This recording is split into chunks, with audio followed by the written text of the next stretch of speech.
Bismillahirrahmanirrahim. Assalamu alaikum students. Welcome in class. Today our topic is British national फार्मूलरी, क्योंकि हमने pharmacopoeias start किया हुआ है चैप्टर थ्री के अंदर हमने introduction of various official books used in pharmacy जिसका नाम है, हमने फार्माकोपिया के बारे में पढ़ लिया। साथ के साथ हमने compendia and classification of drug compendias के बारे में पढ़ा है। फिर ब्रिटिश फार्माकोपिया के अंदर कौन कौन सी चीज़ें मौजूद होती हैं। ब्रिटिश फार्मास्यूटिकल कोडेक्स के बारे में भी हम लोगों ने इन्फॉर्मेशन ली अपने प्रीवियस लेक्चर के अंदर, और किस तरह British pharmaceutical codex British pharmacopoeia से डिफरेंट है, कौन सी हम इन्फॉर्मेशन ब्रिटिश फार्माकोपिया से ले रहे होते हैं, कौन सी ब्रिटिश फार्मास्यूटिकल कोडेक्स है। ये हमने प्रीवियस लेक्चर्स के अंदर टॉपिक्स कवर कर लिए थे।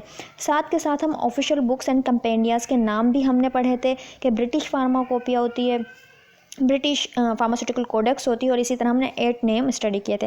पहले रिपीट करवाऊंगी मैं आपको अपने प्रीवियस लेक्चर्स के टॉपिक, उसके बाद फिर आज का हम न्यू टॉपिक पे जाएंगे, ब्रिटिश नेशनल फार्मूलरी। आज मैंने आपको पढ़ाना है United State pharmacopoeia and national फार्मूलरी, मैं आज आपको स्टडी करवाने वाली हूँ। फार्माकोपिया को एक दफ़ा दोबारा से रिपीट करते हैं। फार्माकोपिया क्या चीज़ है?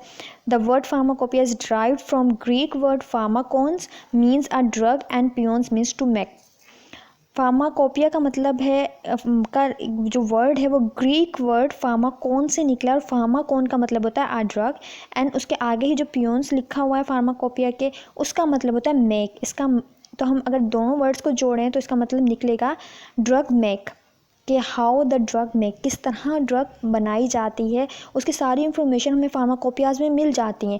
इसी जो सारी इन्फॉर्मेशन हमें बुक दे रही है ड्रग के बनने के बारे में, उसके सोर्स के बारे में, उसकी स्पेसिफिकेशंस के बारे में, तो हम इसीलिए उसे फार्माकोपिया बोल रहे हैं।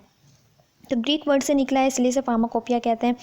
The book containing the standards of drugs and other related substance are known as a pharmacopoeia and formulary. एक और डेफिनेशन इसके अंदर मौजूद है जिसमें बताया गया कि ऐसी किताब जिसके अंदर स्टैंडर्ड्स ऑफ ड्रग और उससे रिलेटेड सब्सटेंस के बारे में इंफॉर्मेशन मौजूद हो, तो हम उस किताब को फार्माकोपिया या फार्मूलरी बोल रहे होते हैं। फिर एक टर्म हमने अपने प्रीवियस लेक्चर्स में पढ़ी थी, कंपेंडिया। कंपेंडिया का मतलब है the book which containing information on a therapeutical use of drugs including the dosages, adverse effects, pharmacokinetics.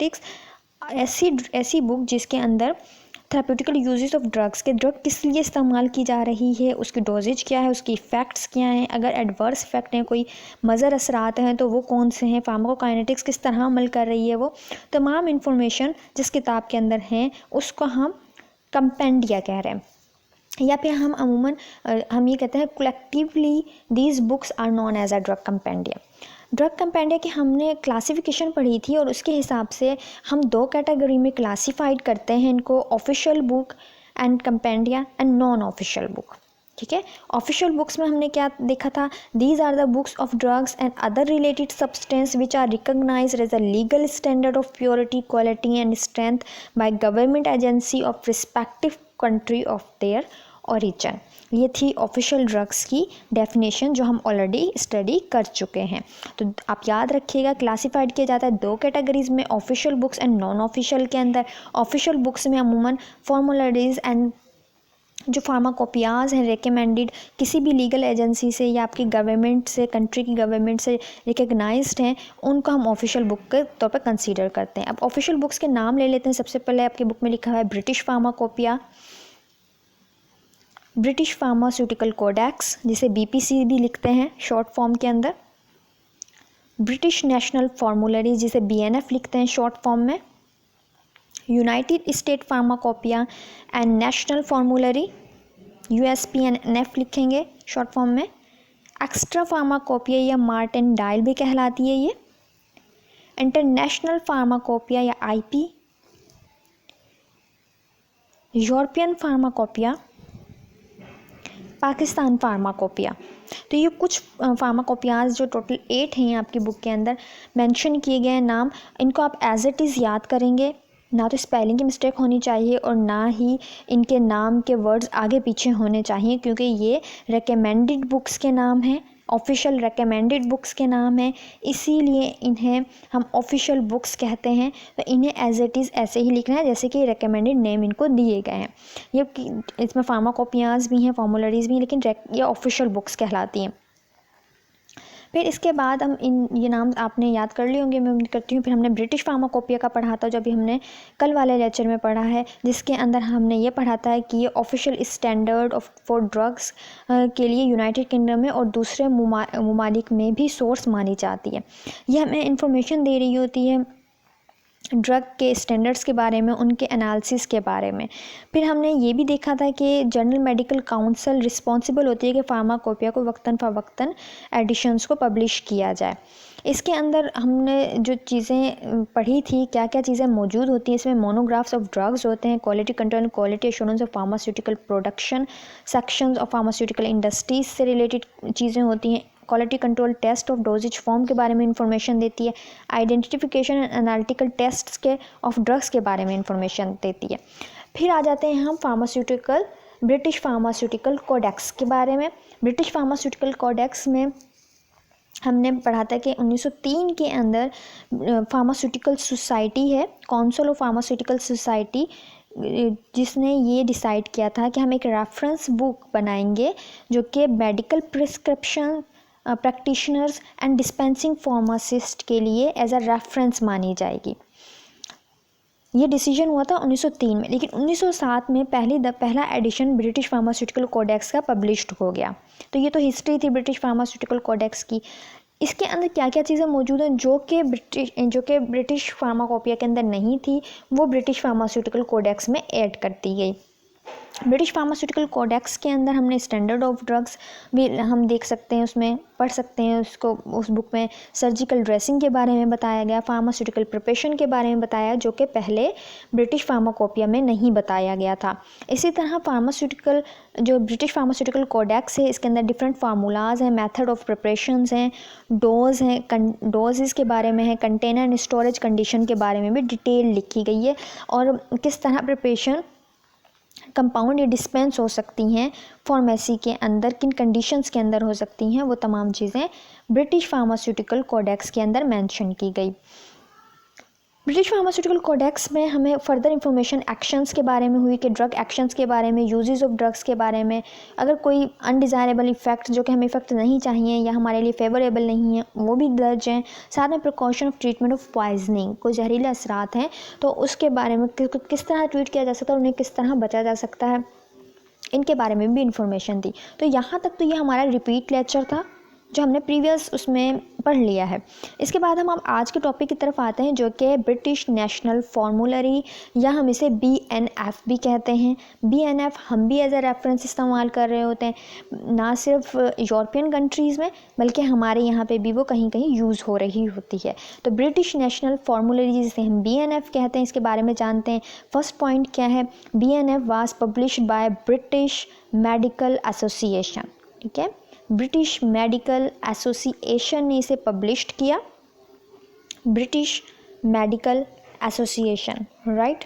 इसको याद रखिएगा, क्योंकि इससे पहले जब हमने ब्रिटिश फार्माकोपिया के बारे में पढ़ा था तो हमने ये पढ़ा था कि 1885 में responsibility of publishing the British pharmacopoeia has related rest upon the journal medical council. तो वो जर्नल मेडिकल काउंसिल ने जो रिस्पॉन्सिबिलिटी दी थी पब्लिकेशन की, वो ब्रिटिश फार्माकोपिया की थी, लेकिन British medical association and royal pharmaceutical society के अथॉरिटी के अंदर आ जाती है BNF।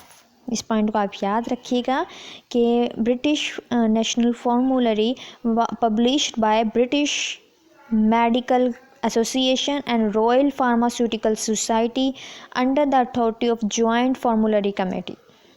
Under the authority of Joint Medical Formulary Committee. It consists of detail of all the medicines that are generally prescribed in United Kingdom. इसमें जो है ना बहुत सी डिटेल है मेडिसिन्स के बारे में जिसके जो प्रिस्क्राइब की जाती है यूनाइटेड किंगडम में, ख़ासतौर पे यूनाइटेड किंगडम में या UK के अंदर जो मेडिसिन्स प्रिस्क्राइब की जाती हैं उसकी डिटेल्ड इन्फॉर्मेशन इसके अंदर मौजूद है। क्योंकि ब्रिटिश नेशनल फॉर्मूलरी मानी जाती है, ब्रिटिश नेशनल का मतलब है कि नेशनल लेवल पर वहाँ पर इसको बुक को माना जा रहा है, तो वहाँ से रिलेटेड हर जो भी प्रिस्क्राइबिंग ड्रग्स हैं वो इसके अंदर शामिल हैं। This book is largely used as a text book ये अमूमन टेक्स्ट बुक के तौर पे यूज़ होती है for registration examination in UAE and UK. UAE and UK के अंदर जो रजिस्ट्रेशन का एग्जामिनेशन होता है, प्रोफेशनल रजिस्ट्रेशन का जो एग्जामिनेशन के लिया जाता है, उसके अंदर ये as a textbook use हो रही है। टेक्स्ट बुक जिस तरह आपने 9th मैट्रिक में टेक्स्ट बुक्स पढ़ी होंगी, पंजाब टेक्स्ट बुक से हम लोग पढ़ते हैं, तो इसी तरह ये वहाँ पे टेक्स्ट बुक के तौर पे पढ़ाई जाती है। इस पॉइंट, ये इंपॉर्टेंट पॉइंट है, आप इसको याद रखिएगा कि कौन सी बुक टेक्स्ट बुक के तौर पे पढ़ाई जाती है in registration examination of UAE and UK.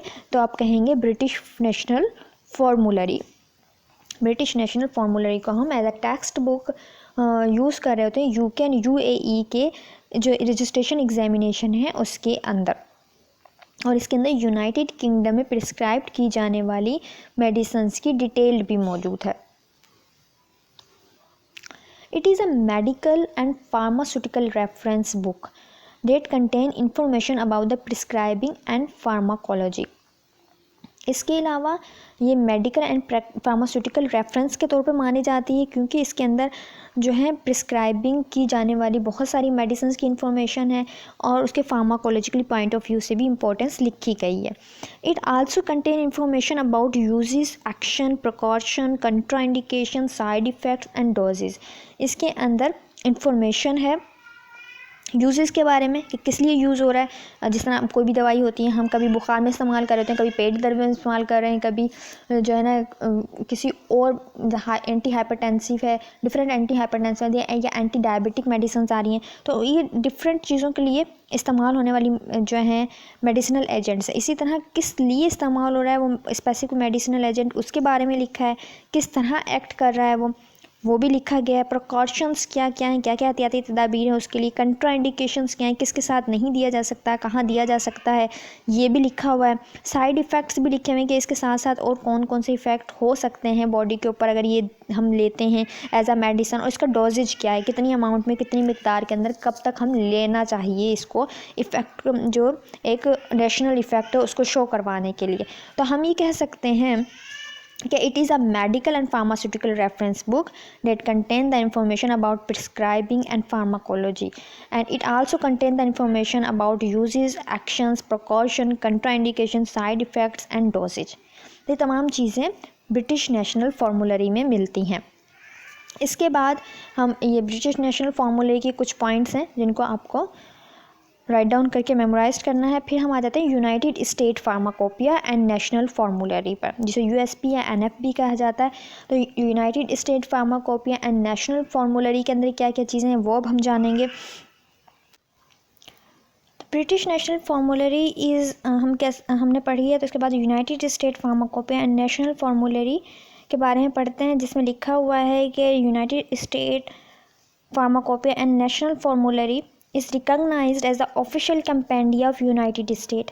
ये यूनाइटेड स्टेट, इससे पहले यूके की बात हो रही थी, जब हम ब्रिटिश नेशनल फार्मूलरी के बारे में पढ़े थे तो हम यूके का जिक्र कर रहे थे। इसी तरह हम इससे पहले जब बात कर रहे थे ब्रिटिश फार्मास्यूटिक्स की या ब्रिटिश फार्माकोपिया की, तो वहाँ पे भी हम यूके का जिक्र कर रहे थे। यहाँ पे है यूएसए का, यूनाइटेड स्टेट का। तो आप ये याद रखिएगा, ये United State pharmacopoeia national formulary में यूनाइटेड रिकग्नाइज्ड ऑफिशियल कंपेंडिया है United State. These books are use as a reference book for determine the strength, quality, purity, packing and labelling of drugs. इसलिए कहाँ कहाँ रेफरेंस बुक मानी जाती है, किन किन चीज़ के लिए, क्योंकि हम इनसे मालूम कर सकते हैं स्ट्रेंथ।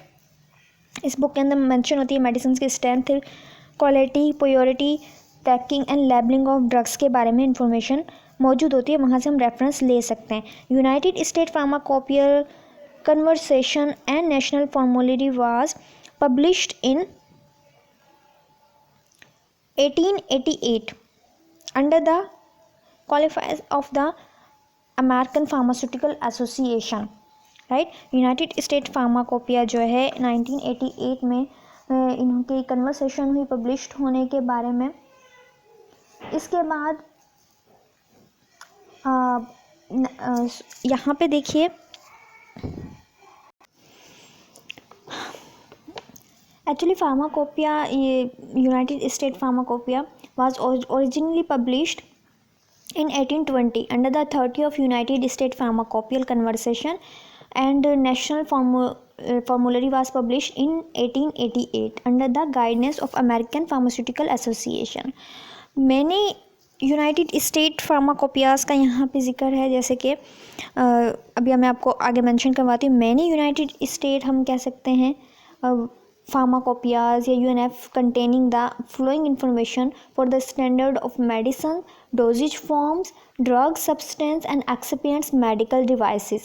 इसके अंदर कौन कौन सी इन्फॉर्मेशन अमूमन होती है? स्टैंडर्ड्स फॉर ड्रग्स के बारे में, मेडिसिन के बारे में तो है ही है इन्फॉर्मेशन, जैसे पहले फार्माकोपियाज में मौजूद थी, लेकिन साथ के साथ डोजेज फॉर्म्स के बारे में, किन किन फॉर्म्स में वो मेडिसिन अवेलेबल है, किन किन शक्लों में, वो कैप्सूल में है, टैबलेट्स में, सिरप्स में, इंजेक्शन में, जेल्स में, क्रीम्स में, पेस्ट्स में, जितने फॉर्म्स के बारे में है उनके बारे में, डोजेज फॉर्म के बारे में इंफॉर्मेशन है, ड्रग सब्सटेंस के बारे में इंफॉर्मेशन है, एक्सिपिएंट्स कौन से यूज़ हो रहे हैं उन डोजेज फॉर्म्स के अंदर, मेडिसिनल एजेंट्स तो जो यूज़ हो रहे हैं वो तो हर फार्माकोपिया में उसके बारे में इंफॉर्मेशन दी गई है, लेकिन जो एक्सिपिएंट्स यूज़ हो रहे हैं उसकी इन्फॉर्मेशन भी इसके अंदर मौजूद है.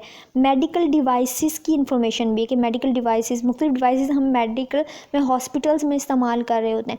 जैसे सिंपल अगर हम एग्जांपल लें, हम ब्लड प्रेशर मापने के लिए जो आला इस्तेमाल कर रहे हैं, हम थर्मामीटर टेम्परेचर को मापने के लिए कर रहे हैं, इसी तरह ग्लूकोमीटर हम जो है अपना शुगर लेवल चेक करने के लिए करते हैं. तमाम डिवाइसेस हैं. इसके अलावा भी और बहुत सारी डिवाइसेस हैं जो मेडिकल में इस्तेमाल हो रहे थे, उन डिवाइसेस के बारे में भी इसमें इंफॉर्मेशन मौजूद है. डाइटरी सप्लीमेंट्स यानी कि न्यूट्रिशनल सप्लीमेंट्स जो हम ले रहे थे, मल्टीवाइटामिन्स, आयरन सप्लीमेंट्स, ये तमाम डाइटरी सप्लीमेंट्स में आ जाते हैं. तो डाइटरी सप्लीमेंट्स की इंफॉर्मेशन भी इसके अंदर मौजूद है. वहाँ से हम स्टैंडर्डाइज्ड इंफॉर्मेशन या रेफरेंसेस ले सकते हैं इस किताब से. फिर हम कहते हैं कि साथ के साथ now from 1980 onward both USPNF and published under the heading of United State pharmacopoeia. 1980 में ये बतौर यूनाइटेड स्टेट फार्माकोपिया के हेडिंग से पब्लिश्ड हुई, जिसका हम United State pharmacopoeia and national formulary का नाम दिया गया. तो हम कह सकते हैं कि 1980 ऑनवर्ड में United USPNF are published under the heading of United States Pharmacopoeia and National Formulary.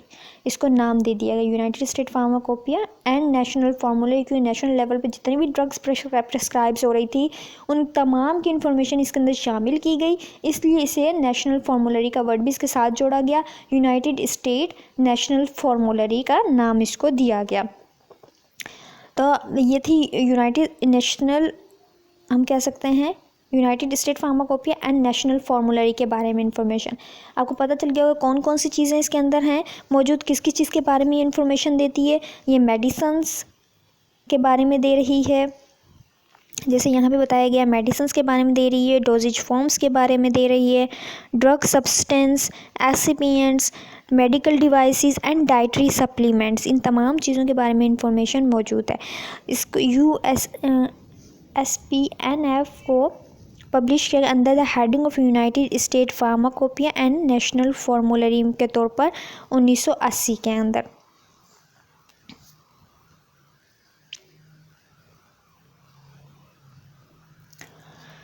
इसके अलावा हमने ये भी पढ़ा कि official compendia of United state माना जाता है इसको, USPNF को, और इसमें बहुत सी चीज़ों की ड्रग सब्सटेंस के तौर पर रेफरेंस माना जाता है. Strength, quality, purity and packing, labelling of drugs के बारे में डिटेल्ड इन्फॉर्मेशन मौजूद है.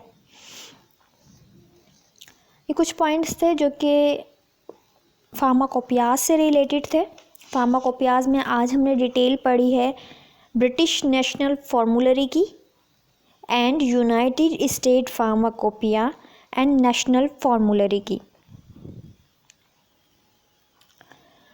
उससे पहले हम ब्रिटिश फार्माकोपिया पढ़ चुके हैं, साथ के साथ हम ब्रिटिश फार्मास्यूटिकल कोडेक्स भी रीड आउट कर ली है हमने. आज हमने British national फार्मूलरी and United State pharmacopoeia and national फार्मूलरी को भी डिटेल से स्टडी किया. तो ये हमारे टोटल 4 फार्माकोपियाज हो चुके हैं. And formularies and pharmacopoeia mean official drugs के जो नाम ऑफिशियल बुक्स के जो नाम लिखे हुए हैं उनमें हमने 4 को कवर कर लिया और अभी 4 हमारे रहते हैं। जो नेक्स्ट फॉर्मूला में इतनी डिटेल्ड इन्फॉर्मेशन आप ये इसमें डिटेल थ्योरिकल वर्क नहीं है, छोटे छोटे से पैराग्राफ्स की सूरत में इनको मेंशन किया गया है। आप इन्हें पॉइंट्स बना के याद करोगे तो ईजिली याद हो जाएगा कि किसके अंदर क्या चीज़ मौजूद है। नेशनल जो फार्मूलरी ब्रिटिश नेशनल फार्मूलरी उसमें क्या अहम बात है, कौन से पॉइंट्स हैं, तो ब्रिटिश फार्मास्यूटिकल कोडेक्स में कौन सी इंपॉर्टेंट चीज़ें मेंशन की गई हैं। इन तमाम पॉइंट्स को अपने जहन में रखिएगा। ऑफिशियल बुक्स के नाम लाजमी याद कीजिएगा। ऑफिशियल बुक्स एंड कंपेंडिया के नाम से टॉपिक है आपकी बुक के अंदर कि ब्रिटिश फार्माकोपिया होती है, British pharmaceutical codex, British national formulary, United State pharmacopoeia and national formulary, extra pharmacopoeia, international pharmacopoeia, European pharmacopoeia, Pakistan pharmacopoeia. इनके नाम आप एज इट इज़ याद कर लीजिएगा। ये ऑफिशियल बुक्स के तौर पे मानी जाती हैं फार्मेसी के अंदर, फार्मेसी की फील्ड में, फार्मेसी के प्रोफेशन में इनको हम ऑफिशियल बुक्स के तौर पे ले रहे होते हैं, as a reference book consider कर रहे होते हैं। तो इन तमाम पॉइंट्स को अपने माइंड में रखिएगा। आज का लेक्चर, आज की डेट डालकर, हेडिंग डालकर British national फार्मूलरी and United State pharmacopoeia and national फार्मूलरी की हेडिंग डालकर इनकी डिटेल राइट डाउन करनी है, अपने डेट ज़रूर मेंशन करनी है। साथ के साथ जो डेट्स हैं इसके अंदर मौजूद कि किस डेट पर कौन सी चीज़ पब्लिश्ड हुई है और डिसीजन हुआ पब्लिश करने का, या और किस सोसाइटी या कौन सी, जिस तरह ब्रिटिश मेडिकल एसोसिएशन का नाम आया है ब्रिटिश नेशनल फार्मूलरी में, British medical association and royal pharmaceutical society under the authority of joint फार्मूलरी committee बनाई गई थी ब्रिटिश नेशनल फार्मूलरी। तो इस तरह की चीज़ों का आप एमसीक्यू पॉइंट ऑफ व्यू से अपने माइंड में रखिएगा।